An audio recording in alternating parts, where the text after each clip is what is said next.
Hello students and viewers, welcome back to our channel AV Samarpan, a platform of knowledge. Myself Vikash.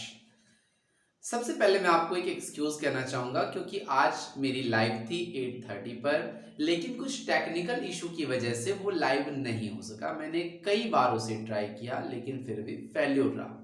Next time मैं उसे check करूंगा कि कहाँ से ये प्रॉब्लम्स आ रही है और आपके सामने लाइव आपको मिलूंगा। चलिए, लाइव के जरिए न सही मैं आज वो डिस्कस करूंगा जो मैं आपको लाइव में बताना चाह रहा था। तो सबसे पहले मैं उन बच्चों के लिए कहना चाहूंगा जो बच्चों ने 10th के बोर्ड्स दे दिए हैं और अब आगे की सोच रहे हैं। मेरी बेस्ट विशेस है उनके साथ कि वो बहुत आगे जाए, बहुत अच्छा करें और बहुत ही अच्छा करें। उनकी इन बातों को लेकर के मैं आपको एक छोटी सी लाइन सुनाना चाहूंगा। रुकना नहीं, थकना नहीं, थमना नहीं, झुकना नहीं, आगे ही आगे बढ़ते जाना है, क्योंकि पतझड़ के बाद बसंत आना है। फिर से जानिएगा, रुकना नहीं, थकना नहीं, थमना नहीं, झुकना नहीं, आगे ही आगे बढ़ते जाना है, क्योंकि पतझड़ के बाद बसंत आना है। चलिए, तो मैं आपको बता देता हूँ कि स्टूडेंट्स जैसे ही एग्जाम देते हैं वो थोड़े रिलैक्स हो जाते हैं और उसके बाद आगे की सोचने लगते हैं।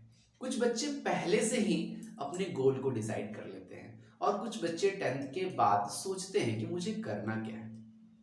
कुछ बच्चों के पेरेंट्स उनके गोल डिसाइड कर चुके रहते हैं और कुछ बच्चों के फ्रेंड्स उनके गोल डिसाइड करते हैं, लेकिन इस गोल का एक्चुअल मतलब क्या है ये शायद हम नहीं जान पाते। तो चलिए सबसे पहले जानते हैं कि ये गोल एग्जैक्टली है क्या। गोल जो है ना वो स्मार्ट होना चाहिए, और स्मार्ट गोल का मतलब मैं आपको बताना चाहूंगा। ये जो स्मार्ट है उसमें एस स्पेसिफिक है, एम ये आपका मेजरेबल है, ए ये आपका अचीवेबल है, आर ये आपका रियलिस्टिक है और टी ये आपका टाइमली है। तो चलिए इन सारी चीजों को समझते हैं। स्मार्ट में एस का मतलब होता है आपको स्पेसिफिक। तो स्पेसिफिक आपका जो गोल है ना वो स्पेसिफिक होना चाहिए। बस यूं ही नहीं कि सारे लोग बोल रहे हैं और हमने भी डिसाइड कर लिया कि बस चलो यही मुझे भी करना है, सब लोग कर रहे हैं तो मैं भी कर देता हूँ। ऐसा बिल्कुल भी नहीं होना चाहिए। आप अपने गोल को पहले समझ लीजिए कि हाँ मुझे ये करना है, मुझे डॉक्टर बनना है, मुझे इंजीनियर बनना है, मुझे आईएएस बनना है, मुझे आईपीएस बनना है, मुझे इस फील्ड में जाना है, मुझे कुछ और करना है। ये सारी चीजें आप क्लियर समझ लीजिए। स्पेसिफिक का मतलब है क्लियरेंस, यानी आपको आपका गोल क्लियर होना चाहिए। ऐसा नहीं कि अधीर बुन में हो, कभी आप सोचते हैं कि मैं ये भी बन जाऊंगा, कभी आप सोचते हैं मैं ये भी बन जाऊंगा, कभी सोचते हैं दोस्त बोल रहे हैं तो ये बन जाऊंगा। ऐसा बिल्कुल भी नहीं होना चाहिए। अपने गोल के लिए आप बिल्कुल ही क्लियर हो जाइए, इसे कहते हैं स्पेसिफिक होना। इसके बाद अगर हम बात करते हैं एस के बाद एम की, मेजरेबल। सिर्फ गोल स्पेसिफिक नहीं होना चाहिए, यहां गोल मेजरेबल होना चाहिए। यानी आप अपने आप को आंकिए कि आप क्या उस गोल को अचीव कर सकते हैं। क्या आप जिस स्पीड में अपने एजुकेशन को ग्रो करा रहे हैं, क्या उस स्पीड में आप वहां पहुंच सकते हैं? क्या वो आपके लिए है? क्या आप उसे लेने के बाद कंफर्टेबल फील करते हैं? तो ये मेजरमेंट आपको करना है, अपना खुद का सेल्फ मेजरमेंट आपको करना है कि जो गोल आप डिसाइड कर रहे हैं वो आपके लिए है या नहीं है। इसके बाद अगर हम बात करते हैं तो ए यानी अचीवेबल। हम सपने में रहते हैं जिसे कहते हैं दिवा स्वप्न। मैं साइंटिस्ट बन जाऊंगा और ये कर लूंगा, वो कर लूंगा, कल मैं प्रधानमंत्री बन जाऊंगा और ऐसा कर दूंगा। तो ये दिवा स्वप्न देखना छोड़ दीजिए। आप अपने गोल को डिसाइड करिए जो अचीवेबल हो, जो आप अचीव कर सकते हैं, जो आपकी क्षमता में है। ऐसा नहीं कि बस आपने यूं ही ले लिया। अगर वो अचीवेबल है तो ही आप उस गोल को ओके करिए और उसकी तरफ बढ़ जाइए। इसके बाद अगर बात आती है आर की, तो ये है रियलिस्टिक।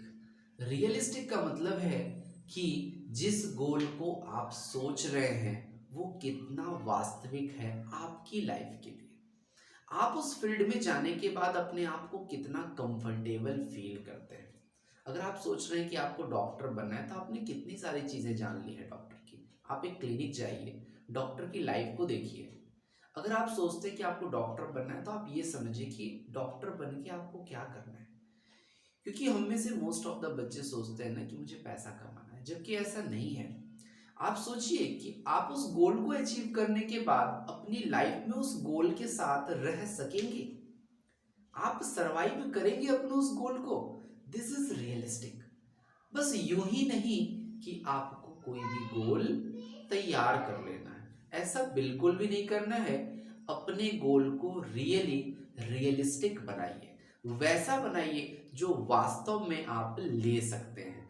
ऐसा नहीं कि बस आप सपने में खोए हुए हैं। कभी आप सोचते हैं मुझे ये बनना है, कभी सोचते हैं कुछ और बनना है। बिल्कुल भी नहीं होना चाहिए। और इसके बाद जो लास्ट है वो है T, and T represents timely.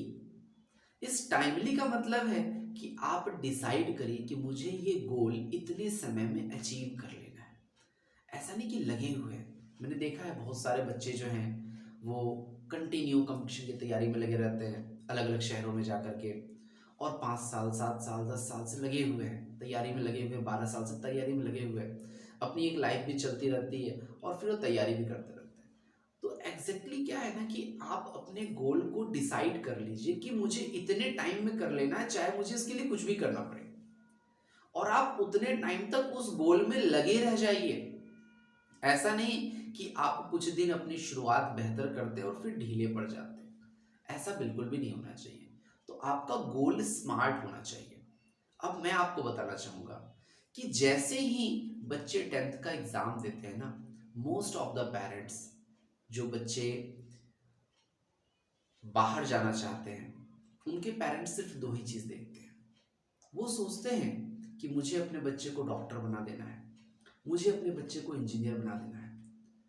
और इनमें से बहुत सारे बच्चे जो है ना वो बाहर चले जाते हैं, कोटा, पटना, दिल्ली, वाराणसी और अलग अलग शहरों में। वो क्या करने चाहते हैं? इसमें से लगभग 60 to 70% बच्चे बस यूं ही चले जाते हैं। सोसाइटी को दिखाने के लिए पेरेंट्स उनको भेज देते हैं कि हमारा बच्चा वहां पढ़ रहा है, जबकि हमें बच्चे को आंकना चाहिए कि रियल में बच्चा जाना चाहता है कि नहीं, और अगर बच्चा जाना चाहता है तो क्यों जाना चाहता है। और इस तरीके से अगर हम कहीं ना कहीं चले जाते हैं तो शायद अपने टाइम को वेस्ट करते हैं। ऐसा हमें नहीं करना चाहिए। पेरेंट्स को इसमें बिल्कुल ही सोचना चाहिए कि हम अपने बच्चे को किस डायरेक्शन में दें, कहाँ भेजें, कौन सी पढ़ाई कराएं, ताकि उनका फ्यूचर बेहतर रह सके। बहुत सारे बच्चों के जो पेरेंट्स हैं वो सिर्फ अपने सपने अपने बच्चों को दे देते हैं। ये हमेशा सही नहीं होता है, लेकिन हाँ, ये कभी कभी सही भी होता है। क्योंकि कुछ बच्चे ये डिसाइड ही नहीं कर पाते हैं कि मुझे कहाँ जाना है, मुझे क्या करना है।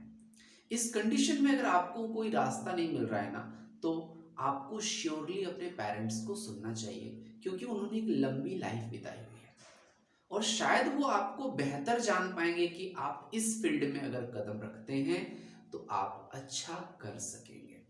तो वहां पे हमें उनका सुनना चाहिए। लेकिन अगर बिल्कुल ही एक भीड़ में हम बाहर चले जाते हैं, तो वहां से रिजल्ट लेकर के जब हम आते हैं तो हमें बहुत ही निराशा होती है। और ऐसा हर साल मुझे देखने को मिलता है कि जो भीड़ बाहर की तरफ जाती है, उस भीड़ में सक्सेस होने की रेट बहुत कम होती है। लेकिन सक्सेस होने की रेट कम है, ये सोचकर आप अपना मनोबल कमजोर ना करें। अगर आपको लगता है कि you are able to achieve your goal, तो आप श्योर जाइए।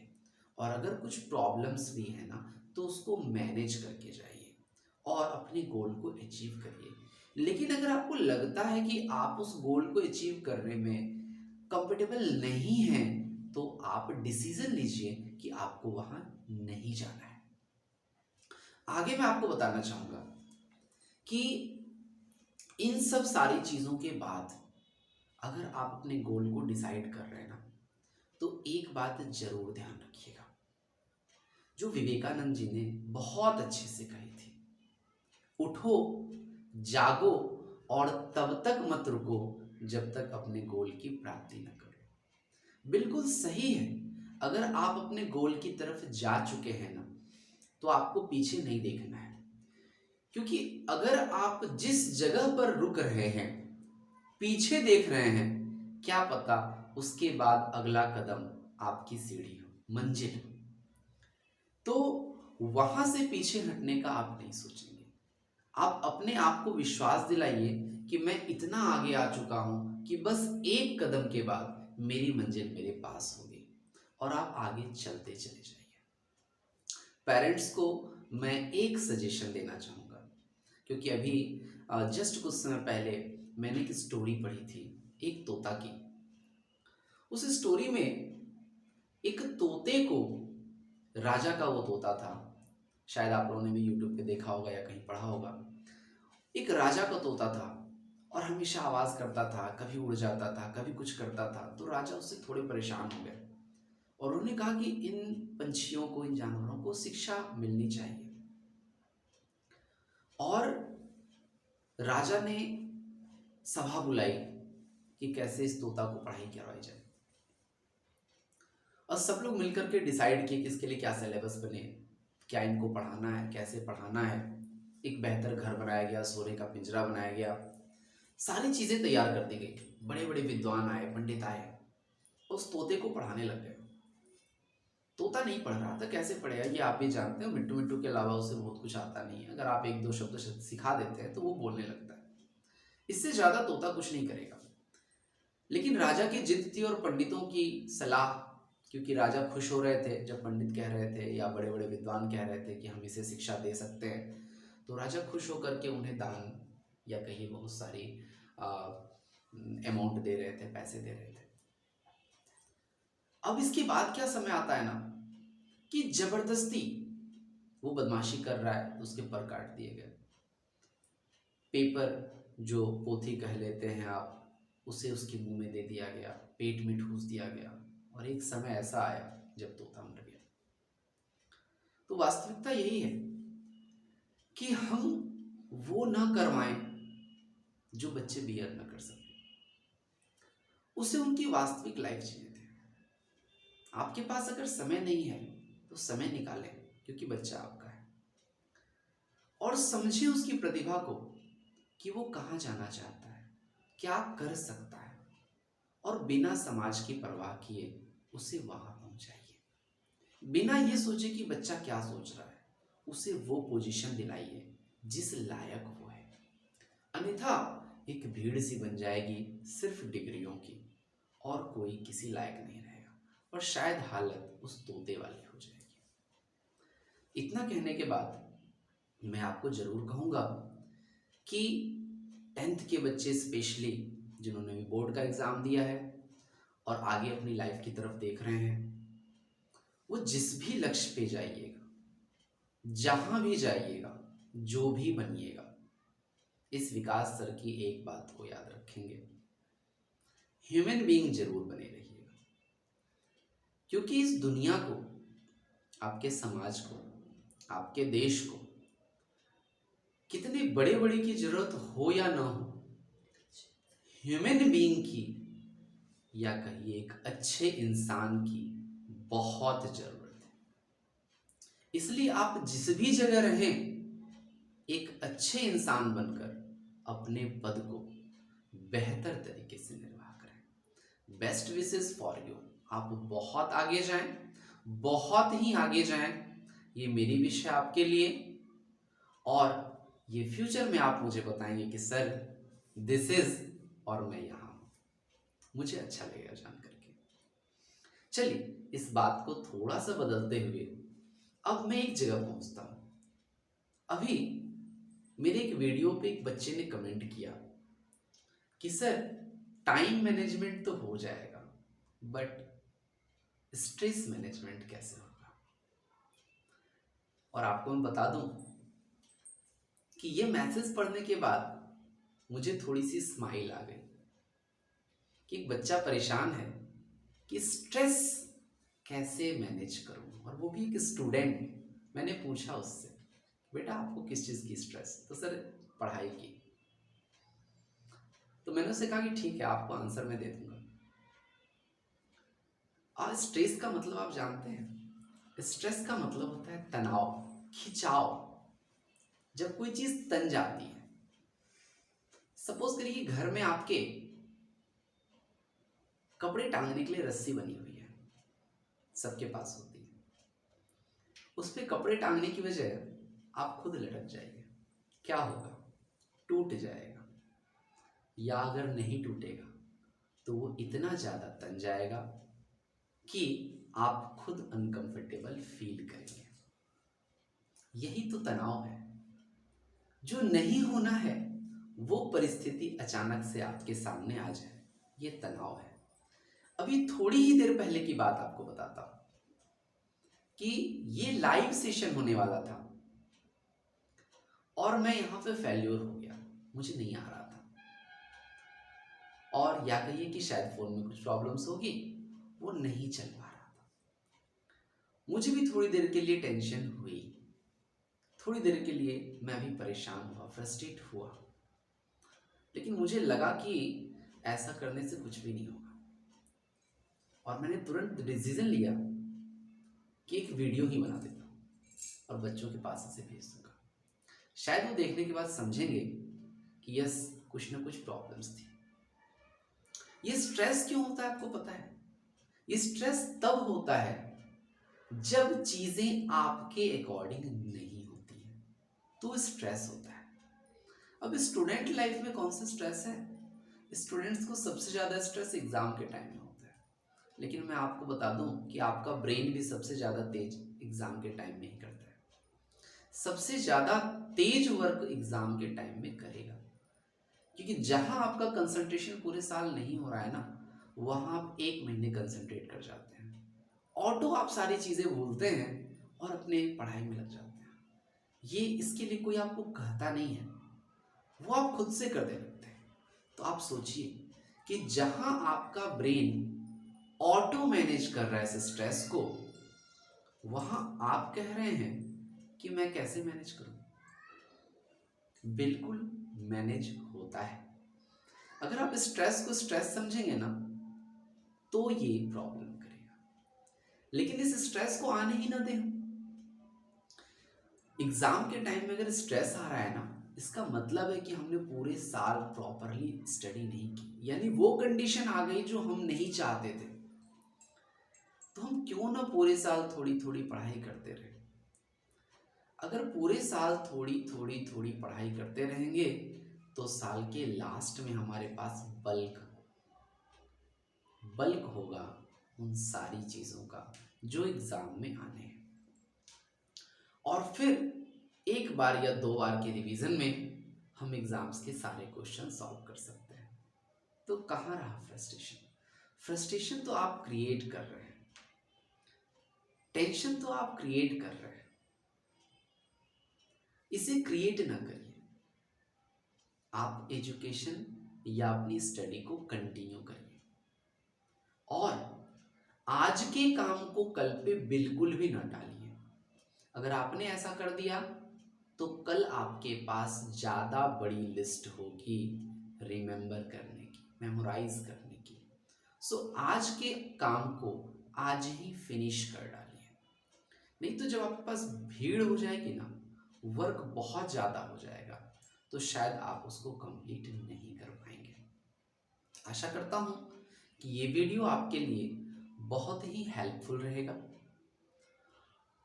और आगे के वीडियो में एजुकेशन को लेकर के मिलते रहेंगे। अगर ये लाइव सक्सेस रहा आगे तो time to time different classes को टीचिंग भी मैं कराऊंगा। बहुत सारी बातें आपसे करनी है और बहुत समय तक आपके साथ रहना है। तो चलिए, बेस्ट विशेस सारे के सारे बच्चों को, आप बहुत अच्छा करिए, अपनी लाइफ में बहुत आगे जाइए ताकि मुझे भी फ़क्र हो। Thank you.